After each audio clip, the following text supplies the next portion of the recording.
Oh, what's going on, people? Yes, you know what it is. None other than your Monday night dose of On the Bywire with myself, Dan Lewis. And joining us tonight will be the one and only, the unstoppable Klaudia Fior.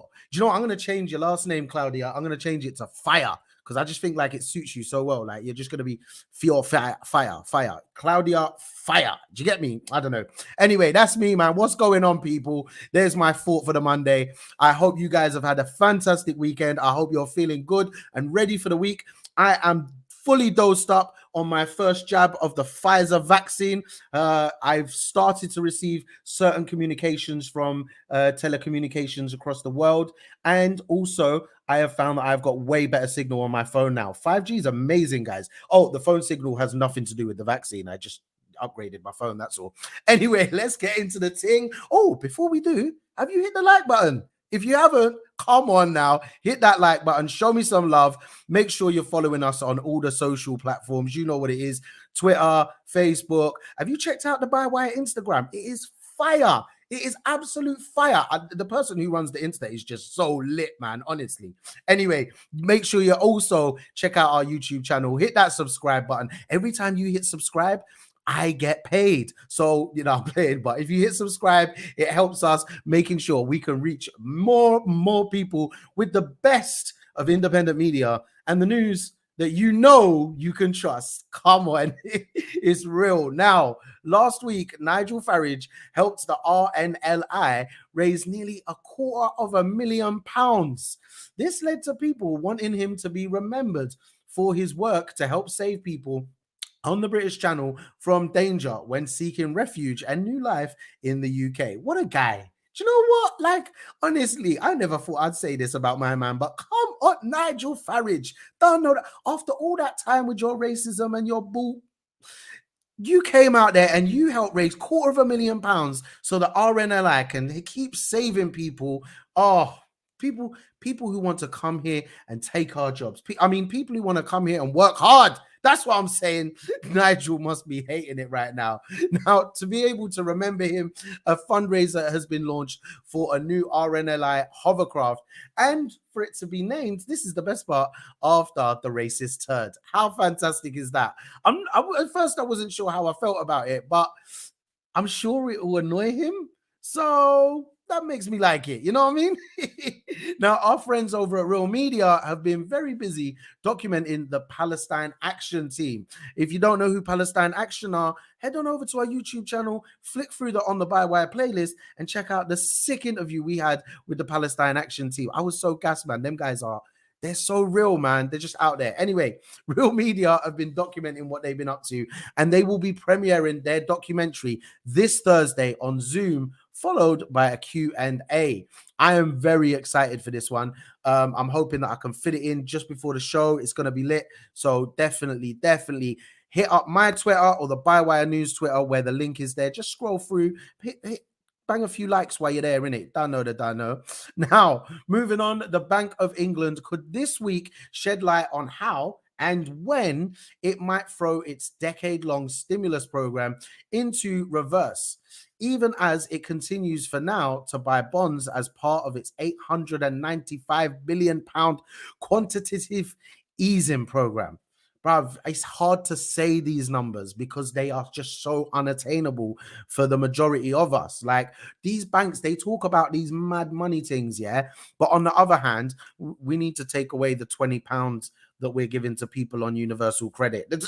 It's too much. It's too much. And we need to spend more money on the railway set from London to nowhere. Well, it does go to Leeds. Like, Leeds is a lit place, isn't it? But HS2, £100 billion, fam. I'm gonna keep repeating that number. You know, it's mad. Meanwhile, listen, right? So back to the real story, though. I get angry about these things. Basically, like, what our team have done here at Bywire is they put together a really good explanation on exactly what this means, what it looks like, when to expect things, and it's on our website. So go over there, check it out, bywire.news. You know the thing. While you're there, if you want to, hit that donate button. help a brother out, man. Buy me some chicken and chips this weekend. Like, the article, though, is brilliant. I used to work in a bank, so I'm terrible with numbers. Financial crush, blame me. But these guys, our team, they have really explained it well, and it helped me feel like I was a little bit smarter. So check that one out. Now moving on. Ooh, summer holidays, dunno. The kids are out. The evenings are still a little bit longer. They're getting shorter, but let's not talk about the winter yet. But it means you've got that little bit more time on your hands. So while you're sitting there, maybe enjoying a nice little fruit juice in the garden, enjoying that evening sun, why don't you check out Politics Theory Other, who have released a new podcast for your listening pleasure.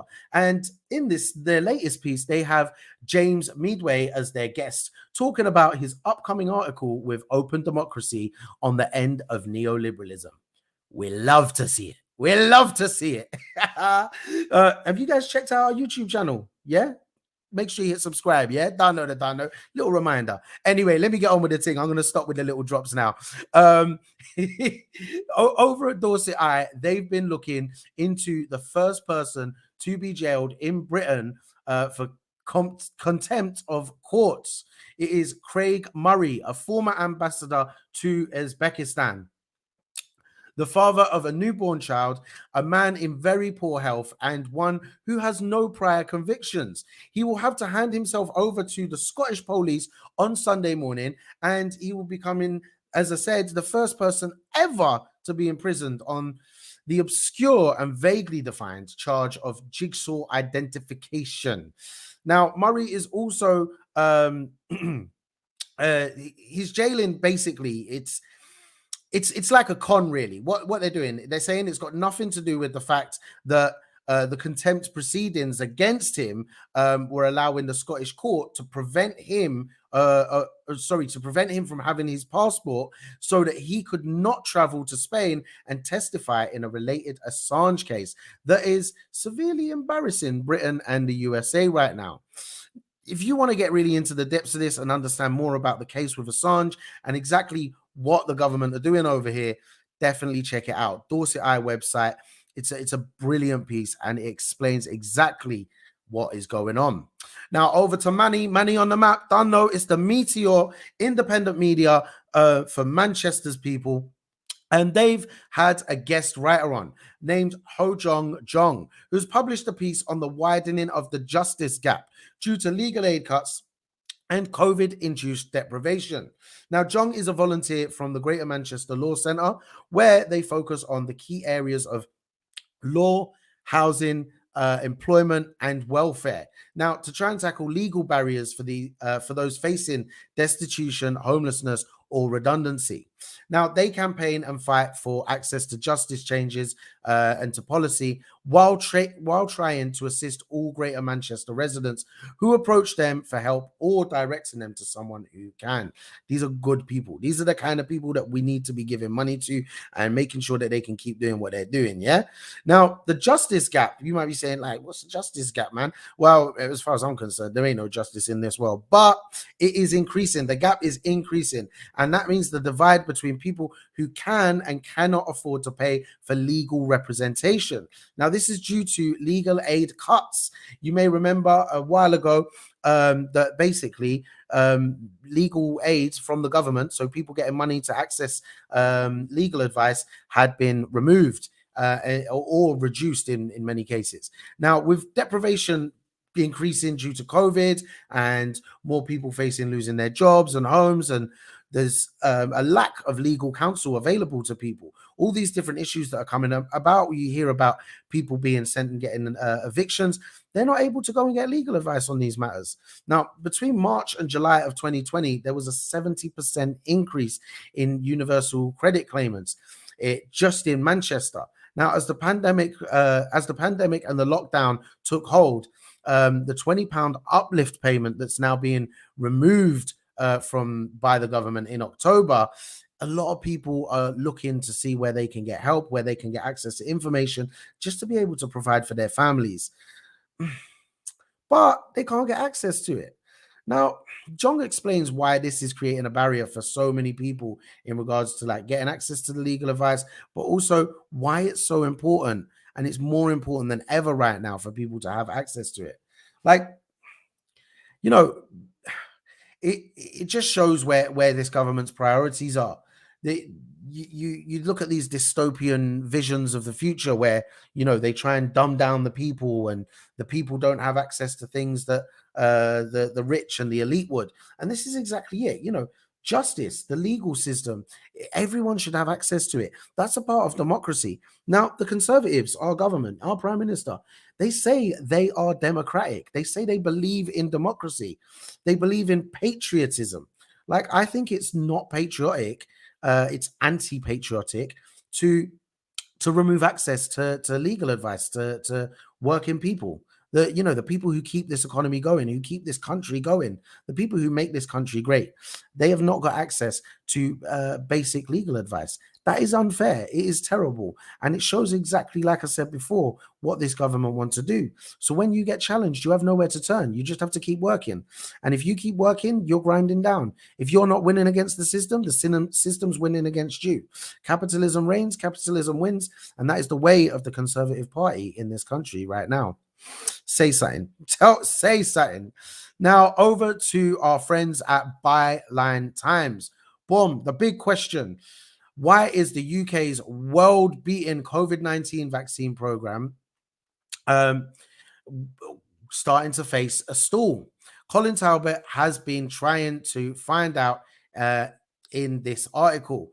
Now, do you know what I love about what Colin's done here is he's looked at a lot of things. He's not saying specifically what the issue is, but you get a timeline of exactly what's gone on. At the beginning, when the vaccine first came out, it was booming. Everyone was going and getting the vaccine. Like, obviously, man's held back a little bit. I just don't like queues in it. I'm not very British sometimes, so I wanted to just walk in and get it. You know what I mean? Anyway, no, but Colin's really looked at this really well and looked at a specific person, 90-year-old Margaret Kennan, who received her first 2 doses of the Pfizer BioNTech vaccine, and right at the beginning to then, and how it has slowed down, but also the factors that are affecting it.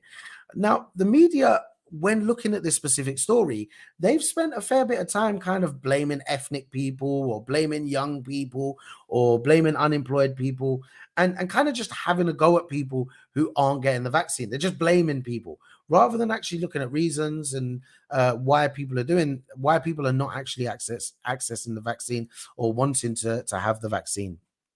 And real reasons for this.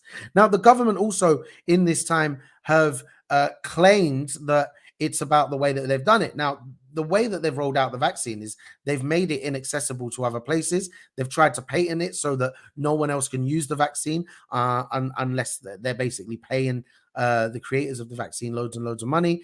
And the global, there's been this whole argument about getting access to the vaccine in the global south. And it's just capitalism at its finest. Now they're talking about COVID passports and all of that. They're hoping that they'll see a boost in people getting the vaccine. But I think a lot of people, the way that this has been rolled out, a lot of people are skeptical. A lot of people feel like they're being forced to get the vaccine. It is a choice. It's absolutely fine. If you don't want to get the vaccine, that is absolutely fine. That's up to you. That is your choice. But what we're looking at in this article is actually how the government have tried to play this about, because of Brexit, we were able to do the fastest rollout. It had nothing to do with Brexit. It was to do with the fact that we've done this many times before. There's like millions of people every year between like September and February get the flu vaccination, old people and children as well. Our country has a great thing. It's called the NHS, and the NHS have done a fabulous job in rolling this vaccine out, training up volunteers, and making the system really easy to use. Unlike the test and trace, which was done by the government. Dum-dums. But I would say if you're interested in this, and I think everyone should really have a little look into it and a better understanding of what's going on and why the vaccine numbers are really starting to stall, head on over to Byline Times. They've got some great graphs. I love their graphs on it. They always they put things into pictures. I love pictures. I'm that guy that doesn't like to read. That's why I do the news. I talk about the news. I don't have to read the news. But I like what they do with the graphs. They are fantastic. Klaudia, you've had your vaccine, right? Yes, I have had 2 doses. I've actually been vaccinated for a couple of months now. I got my vaccine when seniors got their vaccine. Is it? Yeah. Yeah, I was very confused. I thought the government were doing a PR stunt with me for a bit of for some time. I was like, why are they giving me the vaccine? Because I'm quite healthy. Yeah. Thank God. But when I went there, I was like to the woman, I was like, do you know why they've given me this? Like, she's like, what's your medical history? And I was like, well, the only thing that stands out is probably the fact that I've been sectioned before. And she was like, well, yeah, it's probably that, because obviously being in the mental hospital, they just assume that you're more likely to end up in hospital again. So they gave me the vaccine very early on. So I think I've been double vaccinated since like May. Is it? Yeah. Or something like that, yeah. Nice. I actually remember when you went to get one of your jabs, you also picked up a plant, and it was a very nice plant. Yeah, Anyway, I felt like that was the appropriate thing to do. Do you know what I mean? I was like, I'm going to treat myself. I had my little sticker. I just got my vaccine, and I went and got a plant. that's lovely. Like, I have to say, I've just been this evening, and I'm telling everyone, I think I've mentioned it 3 times already on today's show, but like, it was an easy process. There was no, I was dreading the kind of having to repeat my name and repeat numbers and take loads of paper. Literally, I walked in, and in total I spoke to 4 people. There was the person at the door as you walk in, then there was the person that fills in your paperwork, and then the person that gives you the jab, and you only speak to them for like 2 seconds. Well, actually, I barely spoke to them. I just shouted when they put the needle in Yes, me, and I'm like, I don't think I even spoke to like the guys in the middle. It was just kind of like that. yeah, There wasn't really any like, oh yeah, thanks. Yeah, my name's no. Yeah, no, it's really, really easy. I feel like they just wanted people. To be fair with you, when I went to get my first dose, I think it was quite early on of them still doing it. So I was in a queue, but the queue literally lasted like 5 minutes. But then the second one, it was literally just go in. Yep, thanks. See you later. Here's your card. Be on your way, and that was it. But yeah, very easy process. I've noticed, like, there's a few people in the comments saying, about they don't want the access, and they don't want the vaccine, and there's different reasons for that. Absolutely fine. And one thing I'll make clear: if you don't want the vaccine, that's fine. I'm not going to sit here and say to people, you have to get it. All I'm saying, like, I was skeptical. There's a lot of people that I trust that aren't getting the vaccine, and there's a lot of people that I don't trust that aren't getting it, and vice versa. People that I trust that are getting it, and people I don't like Boris, right? I disagree with Boris so much, but he's saying to get the vaccine. At the same time, there's many people who I do like. Anyway, so look, if you ain't gonna get it, that's calm. That's up to you, fam. Just because we're pro-vaccine doesn't mean we're pro-forced vaccinations, because we're not. You get me. Also, it's one of them, like,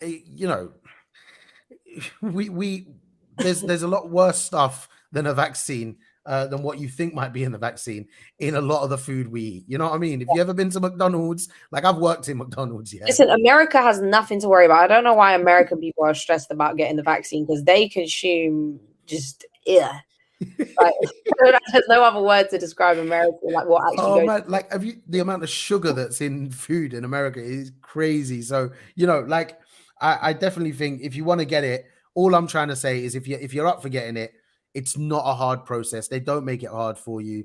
And yeah, like, if you're like me and you don't like needles, then maybe take something to squeeze. But it didn't even take long. Have you ever been for one where they like point a really long big needle in, and you're like, oh, but this tiny little needle, it's definitely itching right now. Sorry, I'm just bare coughing over you talking. I don't know what's going on. But do you know what? Me and needles, considering how many tattoos I have, I bare showed here. There's like nothing there, considering how many tattoos I have. I'm just kind of like, the moment they see me, they're just like, yep, see you later. She's used to this. Go on. I'm like, it's not the same. It's definitely not the same kind of feeling, but it's all right.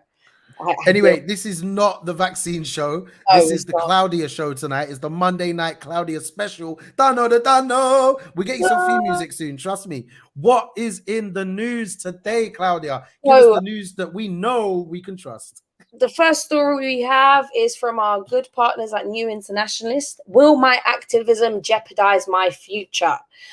So this is actually a quite interesting piece. So basically what's happened is someone's actually written into the New Internationalist, and someone at the New Internationalist has responded to their query. And the person who's written is what the headline says.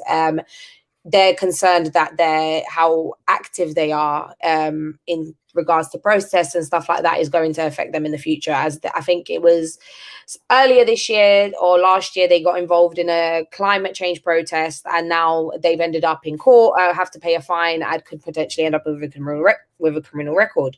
Now, I think this is an interesting piece because I think the answer to this is very simple. Now, I understand the worry of like, because I've gone to protests and like been in situations where I've gone into altercations with police, but I'm just sort of like, do you know what, if I'm getting arrested for something I believe in, I'm doing something right.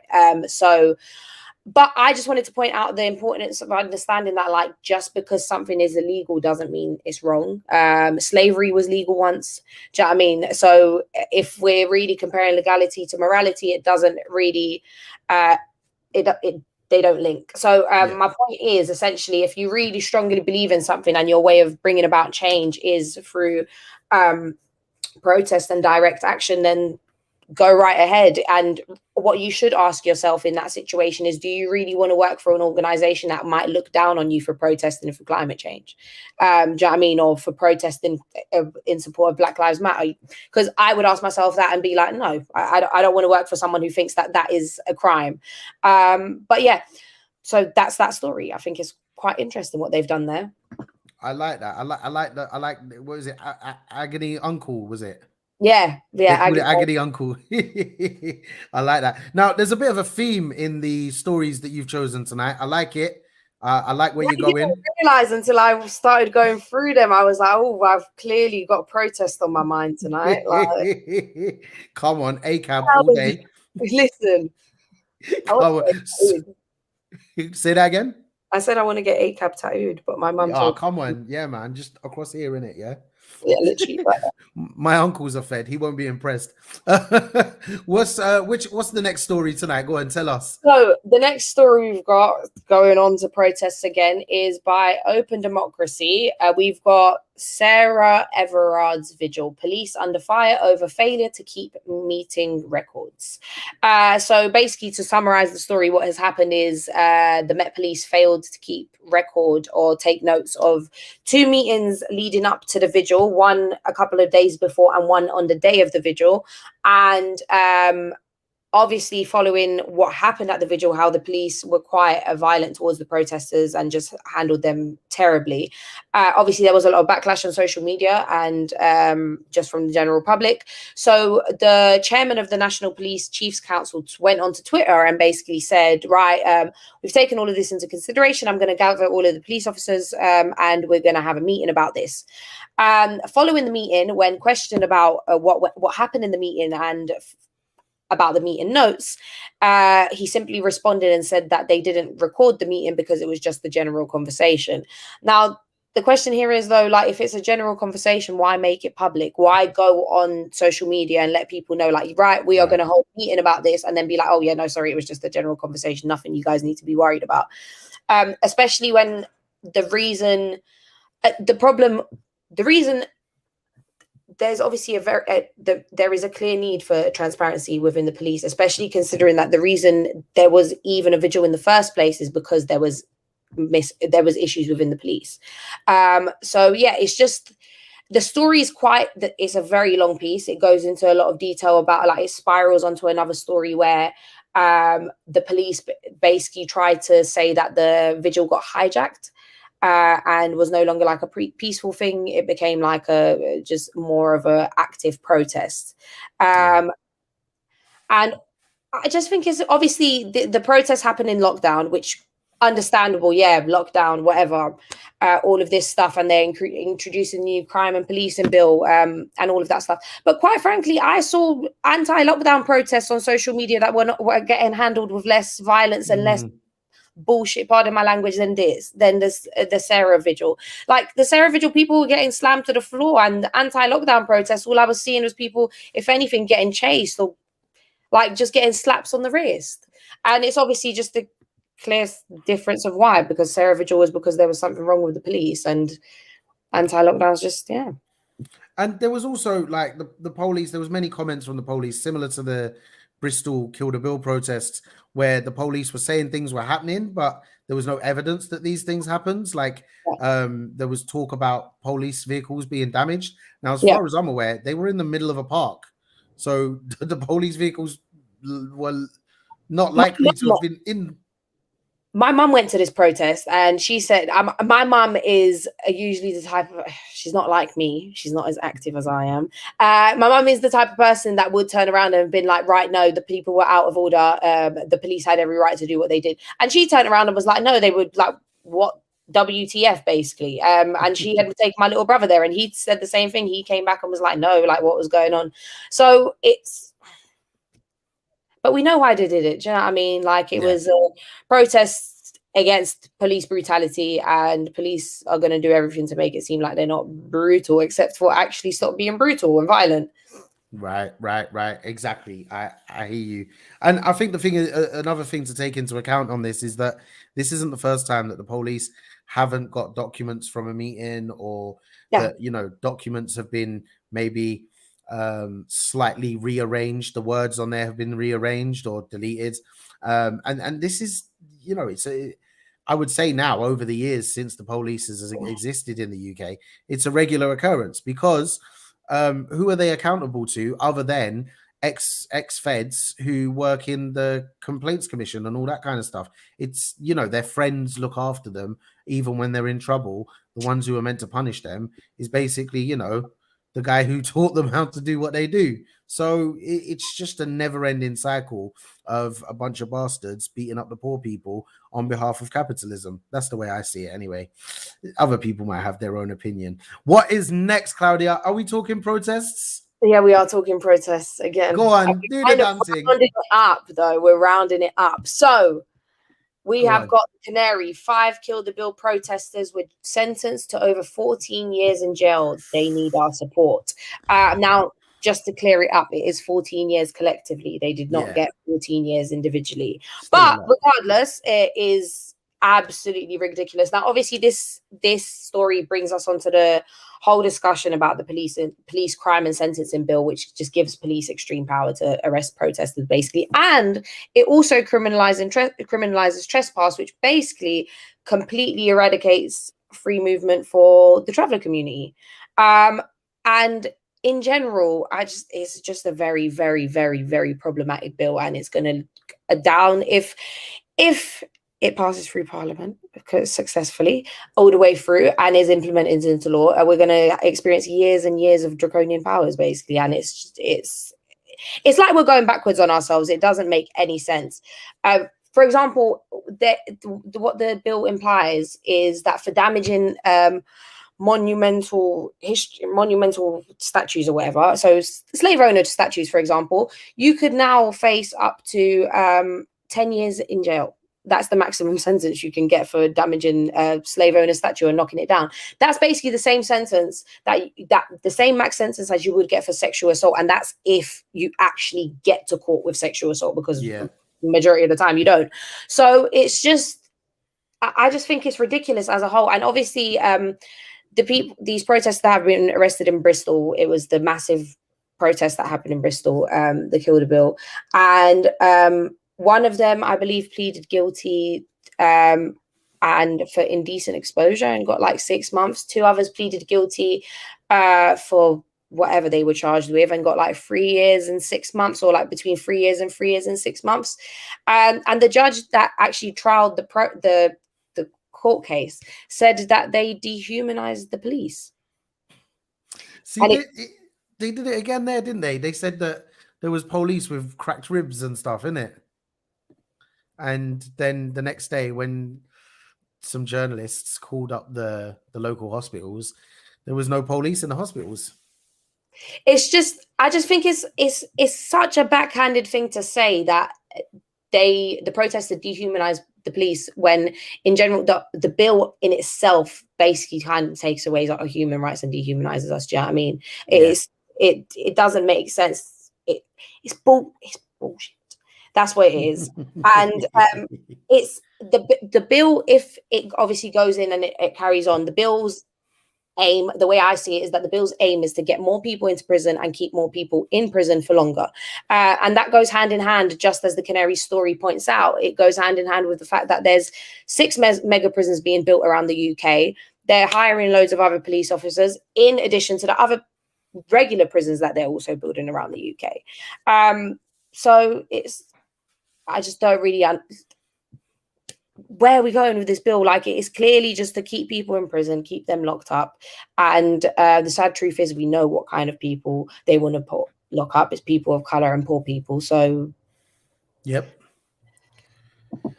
The other side to this bill as well, like, you know, first of all, just, you know, solidarity to the people who are facing jail time for fighting for basically our freedoms, our rights. You know what I mean? Big up them people taking that and having to go through that. So please do, guys, you know, check out the Canaries website. The link is there if you want to support them, if you can, financially, or even just sending them some letters. Because, you know, like in lockdown, imagine being in jail. It's an even worse version of lockdown, really, a really worse version. So just that little bit of contact from other people will make a difference, especially knowing that there's a lot of people that appreciate what they did going out and protesting.